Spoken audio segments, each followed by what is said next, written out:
Hello guys, വളരെ ഞെട്ടിക്കുന്നതായിട്ടുള്ള വിവരങ്ങളാണ് പുറത്തേക്ക് വരുന്നത്.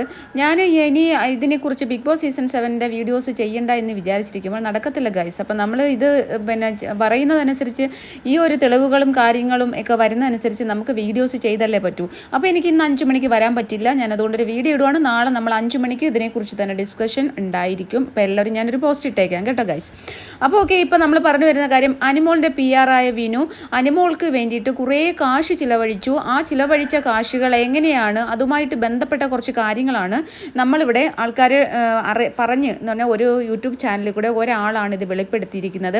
വിനുവിൻ്റെ ഫ്രണ്ട് എന്ന് പറയുന്ന ഒരാൾ അയച്ചു കൊടുത്ത ഡീറ്റെയിൽസ് ആയിട്ടാണ് അയാൾ ഇവിടുത്തെ കിരീടം വയ്ക്കാത്ത കുറച്ച് യൂട്യൂബർമാർക്കെതിരെയാണ് അദ്ദേഹം കൂടുതലും പറഞ്ഞിട്ടുള്ളത് കേട്ടോ. അപ്പോൾ അതിൻ്റെ കാര്യങ്ങളെന്ന് പറഞ്ഞു കഴിഞ്ഞാൽ, വിനുവിൻ്റെ ഫ്രണ്ട് അയച്ചു കൊടുത്ത ഡീറ്റെയിൽ എന്ന് പറഞ്ഞാൽ ഹോസ്പിറ്റൽ, ഇത് ടോട്ടലി 16,52,000 രൂപ ചിലവഴിച്ചിട്ടാണ് അനിമോൾക്ക് കപ്പ് കിട്ടിയെന്നുള്ളതാണ്. മുഴുവനും കൊടുത്തിട്ടില്ല, പല കാശുകളും കൊടുക്കാൻ കിടക്കുകയാണെന്നും കൂടി പറയുന്നു. അപ്പോൾ അതിന് നമുക്ക് തീർച്ചയായിട്ടും അനിമോൾക്ക് ഈ കാശ് ചിലവഴിച്ചത് കൊണ്ട് മാത്രമാണ് കപ്പ് കിട്ടിയത് എന്ന് അടിവരയിട്ടാണ് ഇവർ പറയുന്നത്. അതിന് നമ്മൾക്കും തെളിവുകൾ നമ്മുടെ കയ്യിലും ഉണ്ട്. നമ്മൾ 100% ഇത് ഒരു 90% നമ്മൾ വിശ്വസിച്ചേ പറ്റൂ. കാരണം ഈ PR വിനു എന്ന് പറയുന്ന PR ആയിട്ട് വർക്ക് ചെയ്ത വിനു തന്നെ പറയുന്നുണ്ട്, ഞാനില്ലായിരുന്നെങ്കിൽ ഈ പെണ്ണ് 50 ദിവസം പോലും അവിടെ തികച്ചുണ്ടായിരുന്നില്ല, അപ്പം അവളെ പുറത്താക്കിയേനെ, അതിനുശേഷം അവൾക്ക് 10 വർഷത്തേക്കുള്ള സൈബർ അറ്റാക്ക് ഇവിടെ കിട്ടിയേനെ, അവളുടെ ജീവിതം നശിച്ചു പോയേനെ. അപ്പം ഞാൻ ഉണ്ടായത് കൊണ്ടാണ് അവൾക്ക് അവിടെ നിൽക്കാൻ പറ്റിയത്. 50 ദിവസത്തിന് മുമ്പേ ഇവള് വെറും ചീത്തയായിട്ട് തന്നെ ഇറങ്ങി വരേണ്ടതായിരുന്നു എന്നുള്ളതാണ് വിനു നമ്മുടെ മുന്നിലേക്ക് പറഞ്ഞത്. ഇതുമെല്ലാം കൂട്ടി വായിക്കുമ്പോൾ ഈ ഒരു യൂട്യൂബർ കൊടുത്ത പറഞ്ഞു തന്നേക്കുന്ന കണക്കുകളും കൂടി നമ്മൾ നോക്കുമ്പോൾ നമുക്ക് അതുമായിട്ടൊക്കെ എന്തൊക്കെയോ കണക്ഷൻസ് നമുക്ക് അനുഭവപ്പെടുന്നു. അതിന് നമ്മളെ കുറ്റം പറഞ്ഞിട്ട് കാര്യമില്ല. ഇതിനകത്ത് ആരൊക്കെയാണ് ആരോപണ വിധേയരായിട്ടുള്ള യൂട്യൂബേഴ്സ് ഇതിനെതിരെ പ്രതികരിക്കുന്നതെന്ന് ഞാൻ നോക്കാൻ വേണ്ടിയാണ് വെയിറ്റ് ചെയ്യുന്നത്. അതുകൊണ്ടാണ് ഞാൻ നാളത്തേക്ക് ലൈവ് വെച്ചത് കേട്ടോ. ഇന്നിപ്പോൾ അവരുടെ പ്രതികരണങ്ങളൊക്കെ വരുമോ എന്ന് നമുക്ക് നോക്കിയിട്ട് നാളെ 5 മണിക്ക് നമുക്ക് ലൈവിൽ ഇതിനെക്കുറിച്ച് സംസാരിക്കാം. അപ്പോൾ ഹോസ്പിറ്റലിലേക്ക് എന്ന് പറഞ്ഞിട്ട് ചിലവായത് 38,500 രൂപ സംതിങ് ആണ് എന്നുള്ളതാണ് അയാൾ പറയുന്നത്, ആ യൂട്യൂബർ വന്നിരുന്ന് കണക്ക് പറയുന്നത്. അപ്പോൾ 38,500 ഹോസ്പിറ്റലിലേക്ക് എന്ന് പറയുമ്പോൾ നമ്മൾ ആലോചിക്കും എന്താണ് ഈ ഹോസ്പിറ്റലിൽ ഒരു ഇതെന്ന്. അപ്പോൾ ഹോസ്പിറ്റലിൽ പോയി വോട്ട് പിടിക്കുക എന്നുള്ളൊരു സംഭവം നമ്മൾ അറിഞ്ഞിട്ടുണ്ടല്ലോ.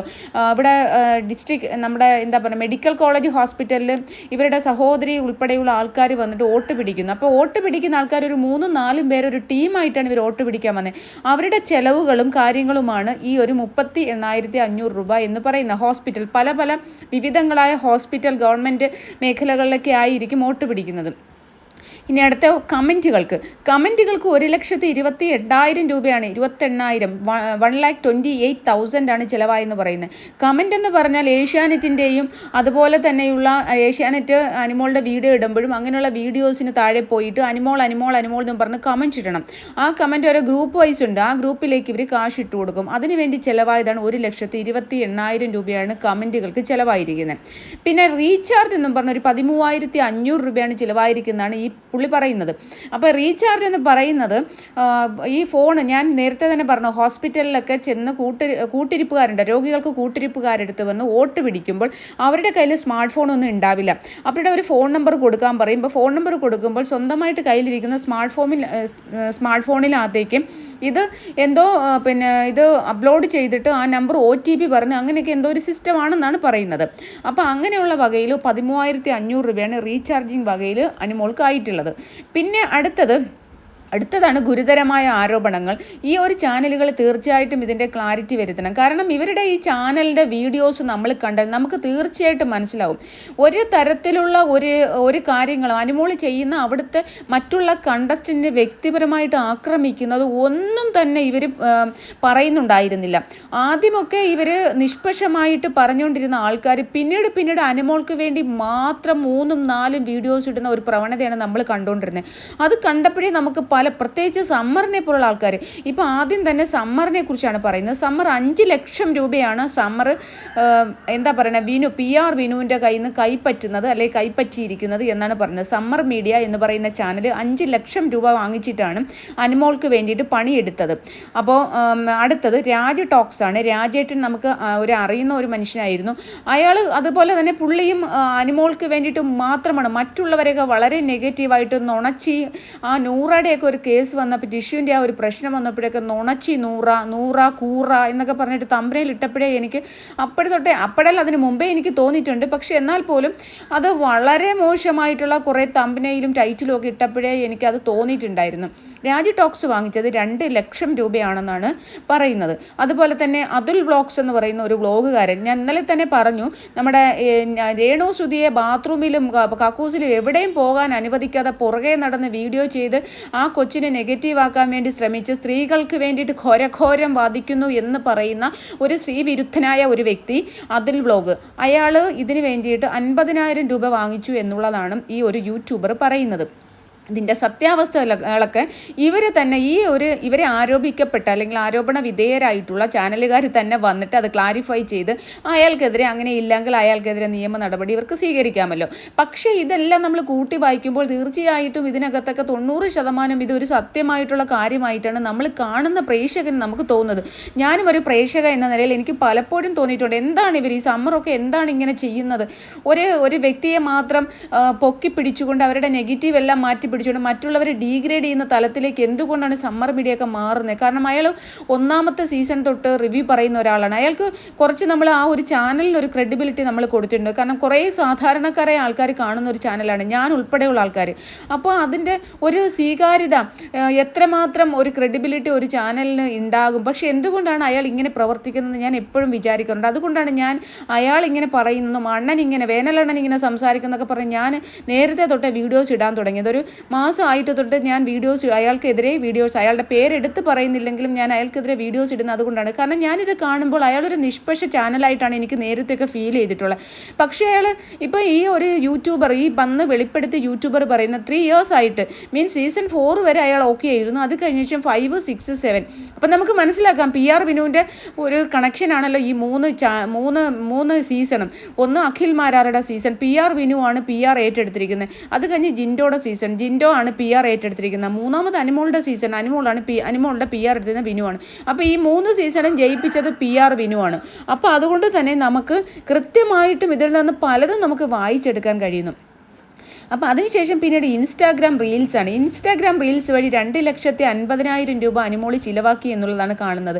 ഇൻസ്റ്റാഗ്രാം റീൽസ് വഴിയിട്ട് ഈ എന്താ പറയുക, കുറച്ച് റീൽസ് കാര്യങ്ങളൊക്കെ ഇട്ട് കൊടുക്കുന്ന ചെറിയ ആൾക്കാർ, ചെറിയ മീൻസ് ഇനി 10 താഴെയുള്ള സബ്സ്ക്രൈബേഴ്സ് ആണോ എന്ന് എനിക്കറിയത്തില്ല. 47K ഫോളോവേഴ്സൊക്കെ ഉള്ള എന്നെ എന്തൊക്കെ ഒന്ന് വിളിച്ചുകൂടായിരുന്നു ഗൈസ്, ഞാനൊക്കെ ഇതിനകത്ത് എന്തെങ്കിലുമൊക്കെ ചെയ്ത് കൊടുത്തേനല്ലോ. അപ്പോൾ എന്തായാലും ചെറിയ ഇൻസ്റ്റാഗ്രാം ചാനലുകാർക്ക്, ഇൻസ്റ്റാഗ്രാം പേജുകാർക്ക് കൂടി ചിലവാക്കിയത് 2,50,000 രൂപയെന്നാണ് പറയുന്നത്. പിന്നെ ഇവർക്ക് ഈ തൊപ്പിയും ഇവരൊക്കെ വന്ന് അനീഷിന് വോട്ട് പിടിക്കുന്നു എന്ന് കണ്ടപ്പോഴത്തേക്കും അവർ ആന്ധ്രാപ്രദേശ്, തമിഴ്നാട്, പിന്നീട് നോർത്ത് ഇന്ത്യ, ഹിന്ദി എന്നുള്ള ഉദ്ദേശിക്കുന്ന നോർത്ത് ഇന്ത്യൻസുമായിട്ട് കണക്ട് ചെയ്തിട്ട് അതിന് 3 ലക്ഷം രൂപ ചിലവാക്കിയിട്ടാണ് വോട്ട് മറിച്ചിരിക്കുന്നത് എന്നുള്ള ഒരു ഗുരുതരമായ ആരോപണം കൂടി അയാൾ പറയുന്നുണ്ട് കേട്ടോ. പിന്നെ 4 ലക്ഷം രൂപയാണ് വിനു വാങ്ങിച്ചിട്ടുള്ളത്. വിനുവിനും വിനുവിൻ്റെ കൂടെ വർക്ക് ചെയ്തവർ 4 ലക്ഷം രൂപ. അങ്ങനെ 16,52,000 രൂപയാണ് അനിമോള് ഈ ഒരു ബിഗ് ബോസ് സീസൺ 7 കപ്പ് കിട്ടാൻ വേണ്ടി ചിലവാക്കിയിട്ടുള്ളത്. അല്ലെങ്കിൽ ബാക്കി കടമാണ് ഇനി കൊടുക്കേണ്ടി വരും എന്നുള്ളതാണ് അയാളുടെ ആരോപണം. അപ്പോൾ തീർച്ചയായിട്ടും നമ്മൾ ഇതുമായിട്ടൊന്ന് കൂട്ടി വായിക്കുമ്പോൾ നമുക്ക് പലതും കുറച്ച് അതിനകത്തൊക്കെ ഒരു 90% സത്യമുണ്ടോ എന്ന് തോന്നിപ്പോകുന്ന പല കാര്യങ്ങളും ഇതുമായിട്ടുണ്ട്. കാരണം നമുക്ക് നേരത്തെ തൊട്ടേ അറിയാം. പിന്നെ വിനു വന്ന് പറയുന്നുണ്ട്, വിനുവിൻ്റെ ഇൻ്റർവ്യൂ തന്നെ പറയുന്നുണ്ട്, ഞാൻ ഇല്ലായിരുന്നെങ്കിൽ ഈ പെണ്ണ് 50 ദിവസത്തിന് മുന്നേ എല്ലാം തകർന്ന് നശിച്ച് അല്ലെങ്കിൽ നാണം കെട്ട്, ആ ഒരു വാക്കാണല്ലോ, നാണം കെട്ട് ഈ പെണ്ണ് പുറത്തായേനെ എന്ന് പറയുമ്പോൾ ഇവൻ വിചാരിച്ചത് കൊണ്ടാണ്, ഇവൻ്റെ കഴിവ് കൊണ്ടാണ് അവിടെ അനിമോൾ നിന്നത്. അനിമോൾ എന്ന് പറയുന്ന വ്യക്തിക്ക് ഒരു കഴിവോ വിവരവും ഇല്ല, വെറും ഗതികെട്ട ഒരുത്തി. അപ്പോൾ ഇവളെ നിർത്തണമെങ്കിൽ ഞാനെന്ന് പറയുന്ന വ്യക്തി ഉണ്ടാവണം. അപ്പോൾ അതും ഒരു ബാർഗെയിനിൻ്റെ ഭാഗമായിട്ട് ഞാൻ ആദ്യത്തെ വീഡിയോയിൽ പറഞ്ഞു, അതൊരു ബാർഗെയിനിങ്ങിൻ്റെ ഭാഗമായിട്ടല്ലേ എന്ന്. കാരണം ഈ കാശ് അടിച്ചു മാറ്റാൻ വേണ്ടിയിട്ട് ഉള്ള ഒരു ബാർഗെയിനിങ്ങിൻ്റെ ഭാഗമായിട്ടായിരിക്കാം മേ ബി. അല്ലെങ്കിൽ പിന്നെ എന്തിനാണ് നമ്മൾ വർക്ക് ചെയ്ത ഒരാൾ 50 ദിവസം പോലും ഇവളവിടെ നിൽക്കത്തില്ലായിരുന്നു, ഞാൻ ഉണ്ടായത് കൊണ്ടാണ് എന്ന് പറയുമ്പോൾ നമുക്ക് വിരോധം വരുമ്പോഴാണ് നമ്മളിങ്ങനെയൊക്കെ വിളിച്ചു പോകണം. സാധാരണഗതിയിൽ അങ്ങനെയാണല്ലോ, സ്വാഭാവികമായിട്ട് നമ്മൾ ചിന്തിച്ചു കഴിഞ്ഞാൽ നമുക്ക് ഒരാളോടൊരു വിരോധം, അല്ലെങ്കിൽ അയാൾ നമ്മൾ ചെയ്തു കൊടുത്ത പ്രവർത്തിക്ക് ഫലം തരില്ല, പ്രതിഫലം നമുക്ക് കിട്ടില്ല എന്ന് തോന്നുമ്പോഴാണ് നമ്മൾ ഇങ്ങനെയൊക്കെയുള്ള കാര്യങ്ങൾ വിളിച്ചു പോകുന്നത്. പ്രത്യേകിച്ചും സൊസൈറ്റിയിൽ നമ്മൾ തൊട്ടപ്പുറത്തെ ഇപ്പുറത്തെ വീട്ടിലിരുന്ന് വഴക്ക് കൂടുകയോ അപ്പുറത്തെ മുറിയിൽ ഇപ്പുറത്തെ മുറിയിലിരുന്ന് വഴക്ക് കൂടുകയോ ചെയ്യുകയല്ല. നമ്മളത് സോഷ്യൽ മീഡിയയിൽ വന്നിരുന്നാണ് പറയണത്. ഞാനില്ലായിരുന്നെങ്കിൽ 50 ദിവസം മുന്നേ തന്നെ ഇവൾ നാണം കെട്ട് പുറത്തായേനെ എന്ന് പറയുമ്പോൾ അതിനകത്ത് അവൻ പ്രവർത്തിച്ചത് കൊണ്ടും അവൻ ഒരുപാട് ആൾക്കാരെ ഇത് ഏൽപ്പിച്ച് ജോലി ചെയ്യിപ്പിച്ചത് കൊണ്ടും മാത്രമാണ് ഇവരവിടെ നിന്നുപോയത്. അതിൻ്റെ പ്രധാനപ്പെട്ട ആൾക്കാരെ കുറിച്ചാണ് നമ്മളിപ്പോൾ പറഞ്ഞത്. Summer, Raju talks, Athul blogs, അതുപോലെ തന്നെ കുറേ ഇൻസ്റ്റാഗ്രാം റീൽസ് ചെയ്യുന്ന ആൾക്കാർ, പിന്നെ ആന്ധ്രാപ്രദേശിൽ നിന്നും തമിഴ്നാടിൽ നിന്നും അതുപോലെ നോർത്ത് ഇന്ത്യയിൽ നിന്നും അങ്ങനെ അവർ ചെയ്ത് അവർക്ക് 3 ലക്ഷം രൂപ. പിന്നെ ഹോസ്പിറ്റൽ വഴി, അത് നമ്മൾ കണ്ടതാണ് ഓട്ടുപിടുത്തം, ഹോസ്പിറ്റൽ വഴി. പിന്നെ കമൻറ്റിന് 1,28,000 രൂപ, റീചാർജിന് 13,500 രൂപ. സ്മാർട്ട് ഫോൺ ഇല്ലാത്തവരുടെ ഫോൺ മറ്റുള്ള ഫോണിലേക്ക് പൈസ ഇട്ട് കൊടുത്തു. അവർ ഈ ഒരു ഹോട്ട്സ്റ്റാർ ഡൗൺലോഡ് ചെയ്തിട്ട് കാശ് അവർ വോട്ട് ചെയ്യിക്കുന്നതാണ് കേട്ടോ. 13,500 അതാണ് റീചാർജ് എന്ന് ഉദ്ദേശിക്കുന്നത്. അപ്പോൾ ഇങ്ങനെയൊക്കെയുള്ള വളരെ ഗുരുതരമായിട്ടുള്ള, കാരണം നമ്മുടെ ഈ കഴിഞ്ഞ സീസണുകളിൽ ഒന്നും കണ്ടിട്ടില്ലാത്ത തരത്തിലുള്ള വളരെ വലിയ ആരോപണങ്ങളാണ് പുറത്തേക്ക് വരുന്നത്.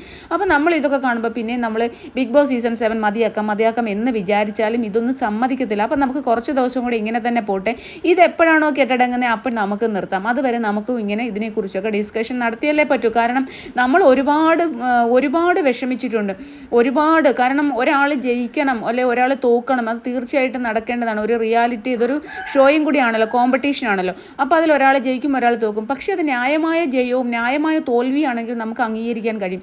ഇതല്ലാത്തത് കൊണ്ടാണ് നമ്മൾ അത്രമാത്രം ഒരാൾ ജയിക്കും, കുടുംബ പ്രേക്ഷകരുടെ എല്ലാം സപ്പോർട്ട് കിട്ടി എന്ന് പറയുമ്പോൾ ഇപ്പുറത്തിരുന്ന് കള്ളത്തരം കാണിച്ച് കള്ളവോട്ട് ചെയ്ത് അല്ലെങ്കിൽ കള്ളത്തരത്തിലുള്ള രീതിയിലുള്ള പണമുള്ളവൻ എന്തും നേടാം എന്നുള്ളൊരവസ്ഥയിലേക്ക് വരുമ്പോൾ നമുക്ക് മിണ്ടാണ്ടിരിക്കാൻ പറ്റില്ലല്ലോ. കാരണം നമ്മളെല്ലാം സാധാരണക്കാരായ മനുഷ്യർ സാധാരണക്കാരനായ ഒരു മനുഷ്യനെ പിന്തുണയ്ക്കുകയാണ്. അയാൾ മോശക്കാരനായിട്ട് അല്ലെങ്കിൽ മോശമായിട്ട് അവിടെ കളിച്ചിട്ടുണ്ടായിരുന്നെങ്കിൽ നമ്മൾ ഒരിക്കലും പിന്തുണയ്ക്കത്തില്ല.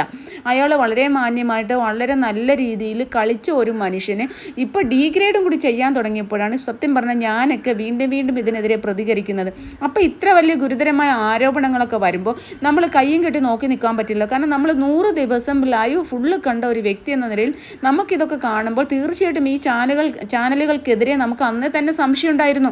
ഈ വേനലണ്ണൻ, സമ്മറണ്ണനായാലും രാജേട്ടനായാലും, രാജു ടോക്സിൻ്റെ രാജേട്ടനായാലും, അതുൽ ബ്ലോഗ്സ് എന്ന് പറയുന്ന ഈ സ്ത്രീ വിരുദ്ധനായ അതുൽ ബ്ലോഗ്സ് ആയാലും നമുക്ക് അന്ന് തൊട്ടേ സംശയമുണ്ട്. പിന്നെ അത് ഏതോ ഒരു സത്യൻ, പിന്നെ എന്തോ ഒലിവ് ക്രിയേഷൻ, ഇങ്ങനെ കുറേ ചാനലുകൾ ഇതാണൊക്കെയുള്ള PR പണികളും എന്താ പറയുന്നത്, പിന്നെ വിടുവേല, ഇതിനെ പറയുന്ന വിടുവേല, ഇങ്ങനെ വിടുവേല ചെയ്യുന്ന കുറേ ചാനലുകൾ വന്നിരുന്നു. ഒരാളെ വെള്ള പൂശിക്കൊണ്ട് മറ്റാൾക്കാരെ കരിവാരി തേക്കുന്ന കാണുമ്പോൾ നമുക്ക് ഉണ്ടാകുന്ന ഒരു രോക്ഷമുണ്ടല്ലോ, ധാർമ്മിക രോക്ഷം, അതേ ഉള്ളൂ നമ്മളിവിടെ പ്രകടിപ്പിക്കുന്നത്. അപ്പോൾ ഇതേ കണക്കുള്ള ഒരുപാട് ആരോപണങ്ങൾ ഇനിയും പുറത്തു വരികയാണ്. ഇനിയിപ്പോൾ ഈ ചാനലുകാരുടെയൊക്കെ ചാനലുകാരുടെയൊക്കെ എന്താണ് അവർ പറയുന്നത് എന്നൊക്കെ നമുക്ക് കേൾക്കാം. അവരെന്തൊക്കെയാണ്, അവരിതിനെ ന്യായീകരിക്കുകയാണോ, അത് ഇതിനെയൊക്കെ ഈ ഒരു ആരോപണത്തിനെ തള്ളിക്കളയുകയാണോ എന്നൊക്കെ നമുക്ക് അറിഞ്ഞതിന് ശേഷം നമുക്ക് നാളെ വൈകുന്നേരം ലൈവിൽ വരാം. ലൈവിൽ എല്ലാവരും വരിക. അപ്പം നമുക്ക് ഡിസ്കഷൻ നടത്താം. അപ്പം ഞാൻ ഇത് അറിഞ്ഞപ്പോൾ ഇതിനെക്കുറിച്ച് ഒരു വീഡിയോ ഇടണമെന്ന് എനിക്ക് തോന്നിയത് കൊണ്ടാണ് വന്നത്. കാരണം ഇതെനിക്ക് സംശയമുള്ള കാര്യമാണ്. നമ്മളിത് ഒരുപാട് ദിവസമായിട്ട് സംശയിക്കുന്ന കാര്യങ്ങൾ പെട്ടെന്ന് ഒരാളിലേക്ക് വരുമ്പോൾ അയാളെ ഡീറ്റെയിലും എടുത്തുകൊണ്ട് വരികയാണ്. വിനുവിൻ്റെ ഏറ്റവും അടുത്ത ഫ്രണ്ടാണ്. അപ്പോൾ വിനുവിനും ഒരു കട്ടപ്പ അവിടെ നിലനിൽക്കുന്നു എന്നുള്ളത് നമ്മൾ മനസ്സിലായി. അപ്പോൾ അത് കൊണ്ടുവരുമ്പോൾ നമ്മൾ തീർച്ചയായിട്ടും അതിനെ ഒരു വീഡിയോ ഇടേണ്ടത് ആവശ്യമായിട്ട് തോന്നിയതുകൊണ്ടാണ്. Guys, okay, by.